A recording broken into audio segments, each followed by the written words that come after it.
અને આ મંદિરનો ઇતિહાસ છે 3000 વર્ષ પહેલાનો।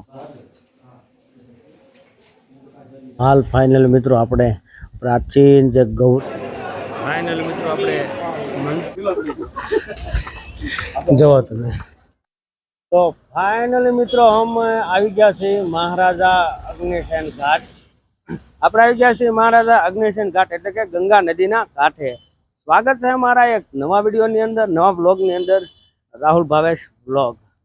મિત્રો અત્યારે આપણે આવ્યા છીએ ગંગા ઘાટે અને હરિદ્વારની પાવન ધરતી ઉપર આપ સૌનું હાર્દિક સ્વાગત છે। હું તમને થોડીક ક્ષણોની અંદર ગંગા નદી પણ બતાવું છું। જુઓ તમે તો મિત્રો આવો કંઈક અદ્ભુત નજારો માં ગંગા કહેવત છે હોટરો કટરો હાડરો જોત જ ગંગા જાય પછી એનાય કુળમાં કોઈ દી ભૂત ન હરજે ભાગીરથી। એવા ગંગાના પાવન ઘાટ ઉપર આપણે સૌ અત્યારે આવી ગયા છીએ। માટે વિડીયોના અંત સુધી અને અમારી સાથે જે અમારી ટીમ આવેલી છે તે પણ જોડાઈ ગઈ છે। જુઓ તમે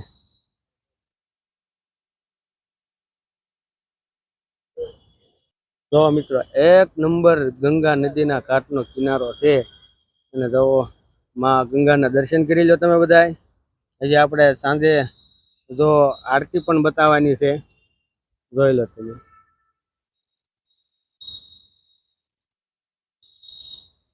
તો મિત્રો જુઓ તમે આ ગંગા નદીનો ઘાટ છે ને સારી બેહવાની પણ વ્યવસ્થા છે। જુઓ તમે કપડાં બપડા કંઈક બદલાવવું હોય તો અહીંયા તમામ વસ્તુ છે।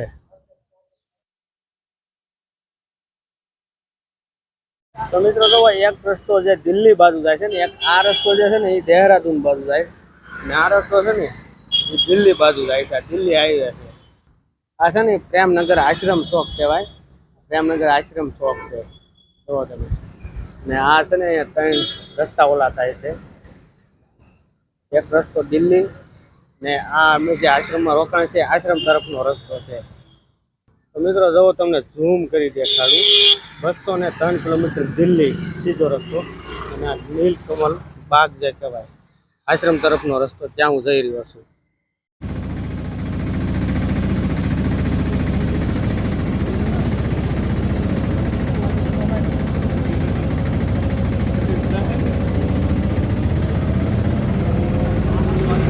ફાઇનલી આવી ગયા છીએ ક્યાં મહાદેવ છે? બિલેશ્વર મહાદેવ। બિલેશ્વર મહાદેવ છે અને અમારા ભાણિયા ભાઈ 2 શબ્દ કહે છે।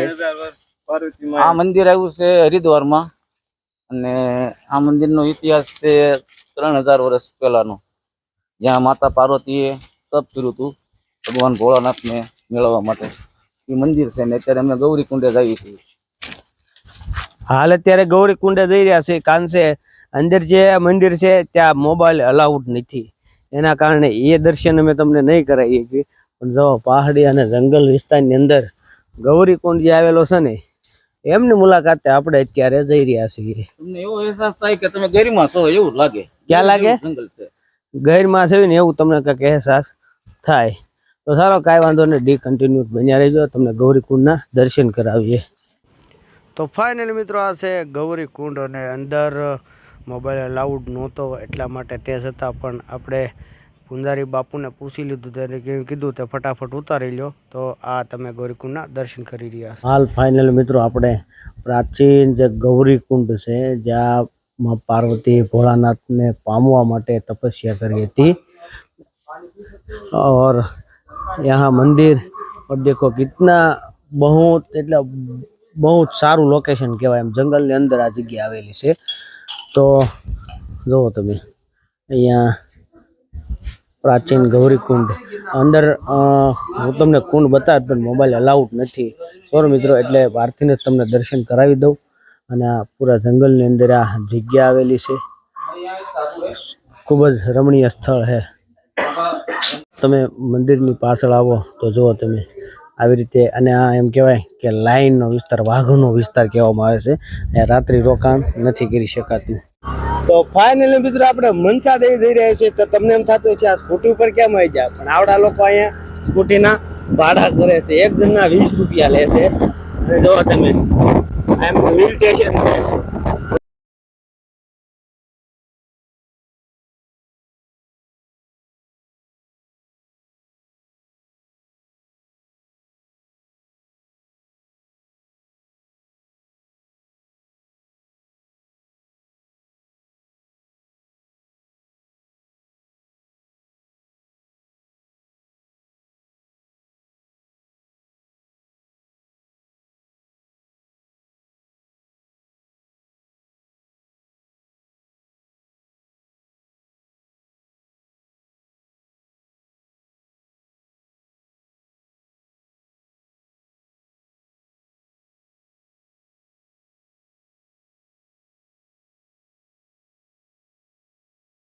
મિત્રો આપણે આવી ગયા છીએ અત્યારે ચંડી દેવી મંદિર અને તમે જોઈ શકો છો દાદરા ચડી ગયા છે દાદરા જો બધે જવો તમે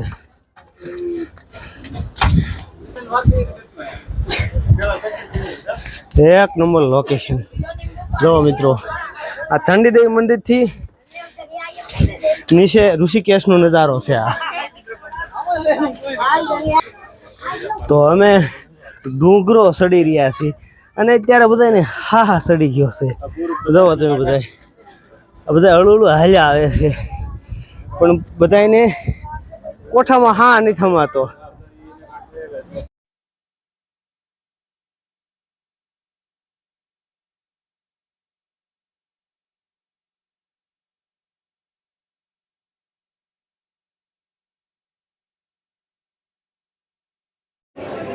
ફાઇનલ મિત્રો આપણે મનસા દેવી મંદિર મુખ્ય મંદિરની સામે મંદિર છે પણ ત્યાં નો એન્ટ્રી હોવાના લીધે ફોન નોટ અલાઉડ છે અને આ બધી વસ્તુ તેમને પ્રસાદ ને એવું બધું મળે છે જુઓ તમે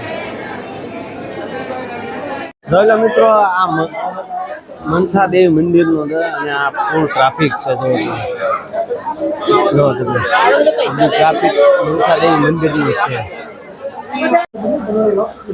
देखो एक मुख्य मंदिर है और देखो नजारो जो તમે એક નંબર નજારો આવે છે આ ડુંગરા ઉપરનો વિસ્તાર છે અને આ એની બજાર છે અંસાદેવી તમારે જે વસ્તુ લેવી હોય માળા છે કંકુ છે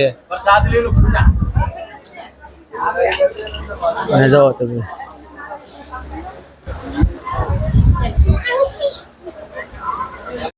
ફાઇનલી મિત્રો તમે જો તમને એક નંબર નજારો દેખાડું ત્યારે આપણે જો સામેનો ડુંગરો દેખાય ને એ ડુંગરો છે ચંડી દેવી મનસા દેવી અને આ જે નીચે દેખાય ને એ ઋષિકેશ છે તમે જુઓ પણ એકદમ નેશનલ નજારો નગરી મજા જ આવે કરે સામે બધા ને ગંગા નદીની બંને બાજુ શહેર અને વચ્ચે ગંગા નદી હાલી જાય છે તો જરૂરથી માં ગંગા મૈયાના દર્શન અને તમને જરૂરથી અમે છે ને માં ગંગાની આરતી દેખાડીશું ડિકન્ટિન્યુ બ્લોગની અંદર બન્યા રહેજો મારી પાછળ જે બ્રેકગ્રાઉન્ડ જોઈ રહ્યા છો તે હરિદ્વારનું છે અને ઋષિકેશનું છે જો તમને દેખાડું તને એક નંબર આ ઋષિકેશ છે મેં તમને ઉપરથી બતાવી દીધું આ થોડુંક નજીકથી દેખાડું જુઓ દેખો આ વાંદરો જુઓ સામે છે ને ભોળાનાથની મોટી મૂર્તિ છે જુઓ આ ઉપરનો નજારો છે અહીંયા ગંગા આરતી થાય અને ગંગા આરતીમાં પણ આપણે લાભ લઈશું જરૂરથી લાભ લઈશું તો મિત્રો ફાઇનલી આપણે ગંગાના ઘાટે એટલે કે ઋષિકેશ પહોંચી ગયા છે અને રામબાણ પુલ છે તે પુલે આપણે આવી ગયા છીએ જો તમે હા ગંગા નદીના ઘાટે જે આરતી થાય છે હરકી પેઢી કહેવાય ત્યાં આપણે પહોંચી ગયા છીએ અને થોડીક ક્ષણોની અંદર એટલે કે अपना दान अपना सहयोग देना चाहें श्री गंगा सभा द्वार पढ़कर अपना दान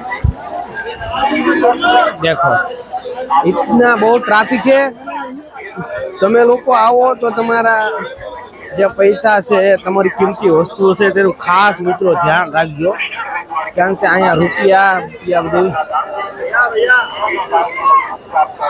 ચોરાઈ જાય છે જો તમે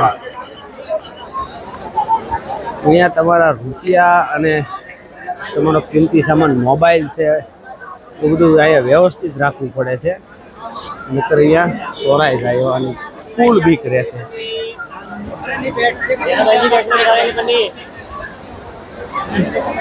જો મિત્રો માં ગંગાની આરતી લેવા આપણે પહોંચી ગયા છીએ